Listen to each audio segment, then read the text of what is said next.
जय माता दी मित्रों, हमारे YouTube चैनल में आपका हार्दिक स्वागत है।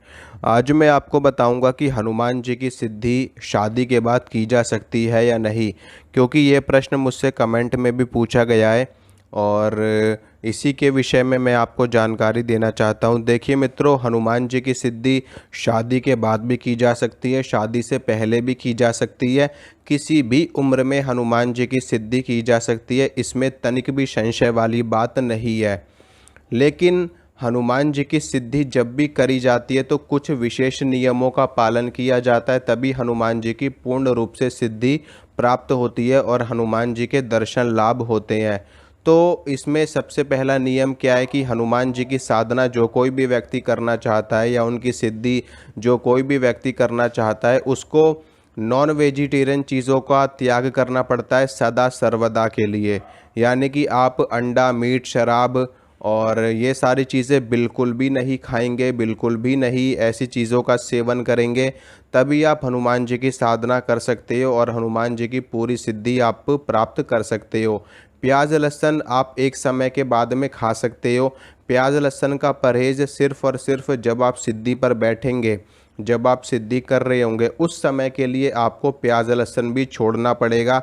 लेकिन जब आपकी सिद्धि पूरी हो जाएगी तो उसके बाद में आप प्याज लहसुन का सेवन कर सकते हैं और इसमें कोई ऐसी दिक्कत वाली बात नहीं है।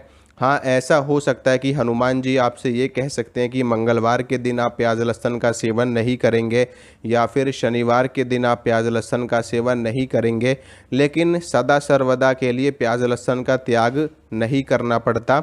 सिर्फ जब आप सिद्धि के स्थान पर बैठेंगे, सिद्धि करने के लिए बैठेंगे, तब आपको ये सारी चीज़ों का त्याग करना पड़ेगा। लेकिन अंडा, मीट, शराब ये सारी चीज़ें सदा सर्वदा के लिए आपको छोड़नी पड़ेंगी, तभी आपको हनुमान जी की पूरी सिद्धि प्राप्त हो पाएगी। इसके बाद में दूसरी चीज़ आती है ब्रह्मचर्य। हनुमान जी की साधना, हनुमान जी की सिद्धि बगैर ब्रह्मचर्य के पूरी नहीं हो सकती। चाहे आपकी शादी हुई हो या चाहे आपकी शादी ना हुई हो। अगर आपकी शादी नहीं हुई है और आप अनमैरिड हो, एक युवा हो, तो निश्चित रूप से आपको हनुमान जी की सिद्धि बहुत जल्दी प्राप्त होगी और जल्दी आपको सिद्धि भी मिलेगी।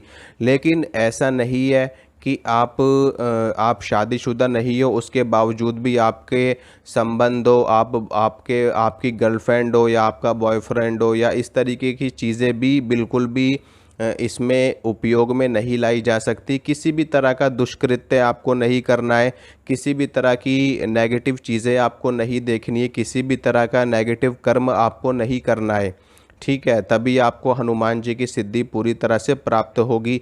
लेकिन कहने का मतलब यह है कि आपको ब्रह्मचर्य का पालन करना है, अपनी कर्मेंद्रियों से भी और अपनी ज्ञानेंद्रियों से भी। ठीक है, ना तो आपको गलत चीज़ें देखनी है, ना ही आपको गलत चीज़ें करनी है, ना ही आपको गलत चीज़ें सोचनी है। तभी आपको हनुमान जी की पूरी तरह से सिद्धि प्राप्त हो पाएगी। यही नियम शादी के बाद भी लागू होता है। लेकिन शादी के बाद जब आप हनुमान जी की सिद्धि करना चाहते हैं, तब भी आपको ब्रह्मचर्य का पालन करना पड़ेगा और अंडा, मीट, शराब, प्याज, लहसुन इन सारी चीज़ों का परहेज करना पड़ेगा। बिल्कुल सात्विक जीवन आपका रहेगा, सात्विक भोजन आपका रहेगा। जितने समय तक आपकी सिद्धि चलेगी उतने समय तक आपको ब्रह्मचारी रहना पड़ेगा।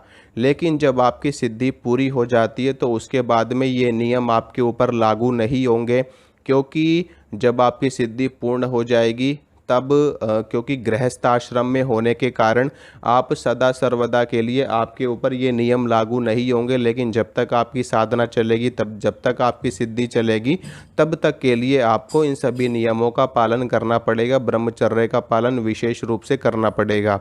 वैसे भी चाहे हनुमान जी की साधना हो या किसी भी देवी या किसी भी देवता की, हर साधना में जब सिद्धि करी जाती है तब ब्रह्मचर्य का पालन करना ही पड़ता है। वो सिर्फ हनुमान जी के लिए ही लागू नहीं होती, हर साधना में, हर सिद्धि में इस तरह के नियमों का पालन करना पड़ता है। लेकिन जब सिद्धि पूरी हो जाती तब कोई आवश्यकता नहीं होती। सिर्फ हो सकता है बीच बीच में मंगलवार हो या शनिवार हो, इन दिनों पर आपको ब्रह्मचर्य का पालन करना पड़े, लेकिन हमेशा नहीं करना पड़ता। गृहस्थ आश्रम सबसे बड़ा आश्रम कहा गया है शास्त्रों में भी, और बाकी जो व्यक्ति गृहस्थ आश्रम में रह कर के ईश्वर की प्राप्ति करता है, उससे बड़ा कोई भी नहीं है इस दुनिया में, कोई भी नहीं है। क्योंकि आप सभी चीज़ों को देखते हुए ईश्वर की प्राप्ति कर रहे हो, तो ईश्वर भी आपके ऊपर जल्दी कृपालु होते हैं, जल्दी आपको आशीर्वाद प्रदान करते हैं। क्योंकि वो देख रहे होते हैं कि मेरा जो भक्त है, मेरा जो साधक है, वो अपनी जिम्मेदारियों को निभाते हुए मेरी साधना कर रहा है, मेरी भक्ति कर रहा है। तो ईश्वर भी उनके ऊपर जल्दी कृपा करते हैं, उनको जल्दी वरदान देते हैं, जल्दी उनको सिद्धि प्रदान करते हैं। तो ये सारी चीज़ें थी। आशा करता हूँ जिन्होंने भी मुझसे ये प्रश्न पूछा था उनको उसका उत्तर भी मिल गया होगा, और बाकी सभी लोगों को भी उनका जवाब मिल गया होगा।